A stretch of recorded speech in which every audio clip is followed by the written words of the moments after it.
Professeur, Bonjour. nous signalons que vous avez animé une conférence aujourd'hui à l'UCC sur la réforme sur le secteur de la sécurité en RD Congo. Pouvons-nous savoir quelle a été votre intervention? J'ai été donc l'hôte de faculté de droit et de sciences politiques de l'Université catholique du Congo. Nous devions réfléchir ensemble sur la problématique de la réforme du secteur de sécurité et il m'a été demandé d'aborder la question de loi de programmation militaire 2022-2025 dans son aspect contributif à la réforme. Alors, est-ce que cette loi marque une rupture de paradigme?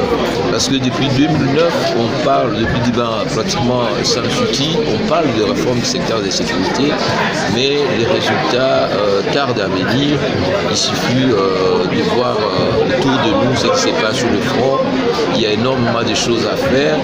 Et depuis pratiquement une année, il y a eu, comme j'ai dit, une rupture. D'abord par l'adoption par le gouvernement en septembre 2022 du document des politiques de défense de la République démocratique du Congo, ce qui est une première, et ensuite l'adoption au mois de septembre et en novembre de la loi de programmation militaire qui fixe la charpente de la mise en œuvre de cette politique de défense en nous donnant l'approche, les axes de réforme, les dispositions stratégiques, à savoir par exemple la fonction connaître, la fonction anticipation, la fonction prévention, la fonction dissuasion, la fonction intervention, et toutes ces fonctions-là doivent se transformer maintenant en axe, et on a vu que cette loi marque une rupture, alors que dans 2021, nous avions un budget de 295 millions de dollars et que l'état-major demandait 590 millions. En 2022, nous avons, en 2023, nous avons un budget qui avoisine 1 milliard 345 millions de dollars. Donc nous avons atteint pratiquement 9 à 10% du budget national, et cette loi de programmation nous engage sur des thèmes importants tels que la rationalisation des gestions des ressources. Nous avons un problème de maîtrise effective. Nous avons la question de la formation, de l'équipement, de l'entraînement. Nous avons la question de prise en charge des opérations, la question des infrastructures, qu'il faut construire des nouvelles bases compte tenu de la configuration géostratégique actuelle, de la réhabilitation des anciennes casernes.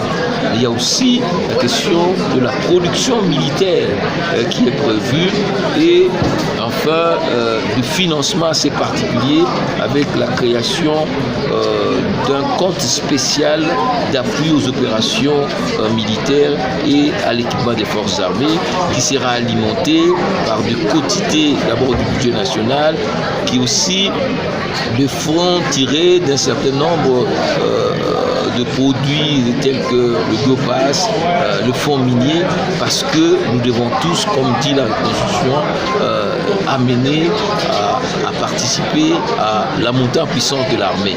Il y a aussi la question de la formation avec l'école des cadets, la question du statut de réserviste de l'armée, avec aussi la possibilité, n'est-ce pas, d'appel de la jeunesse à la formation militaire, donc à la mobilisation générale. Donc voilà un peu toutes ces questions qui ont fait l'objet de nos discussions, et nous avons dit que c'est vraiment une amorce, mais il ne faut pas que ça soit une illusion, qui peut nous amener une désillusion.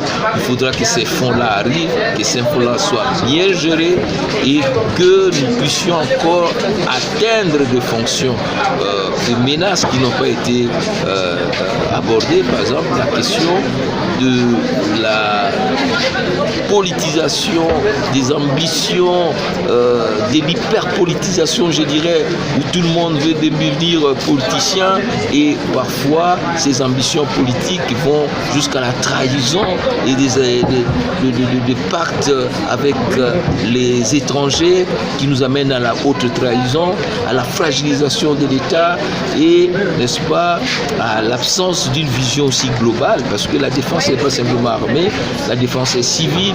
Il faut quitter la politique de défense pour une stratégie nationale de défense et de sécurité qui sera holistique, qui va prendre la dimension économique. Vous savez qu'à l'Est, il y a une sorte d'archipélisation avec l'enclavement interne de zones qui permettent aux groupes armés d'évoluer. Il faut créer une économie nationale intégrée qui va ramener ces régions de l'Est dans l'économie nationale et à partir de là, nous serons un État capable de donner la paix et la sécurité à ses habitants. Merci. Professeur Joly, je signale que vous êtes un expert dans cette matière, mais je voudrais beaucoup plus que vous puissiez nous donner en termes pragmatiques, parce que quand vous parlez, les gens qui vont vous suivre, qui vont affaire à beaucoup de théories qui sont savantes, mais en termes pratiques, et nous avons vu récemment ce qui s'est passé avec notre avion de chasse qui a été abattu. Qu'est-ce qu'il faut pour que ces secteurs de sécurité marchent pour que voilà. Mais comme dans les documents de stratégie, dans le document de définition de politique de défense, depuis 1960, nous n'avons pas défini quelle est notre vision, quelle est notre stratégie en tant que nation pour survivre et construire un État fort, un État prospère, un État solidaire avec une armée capable.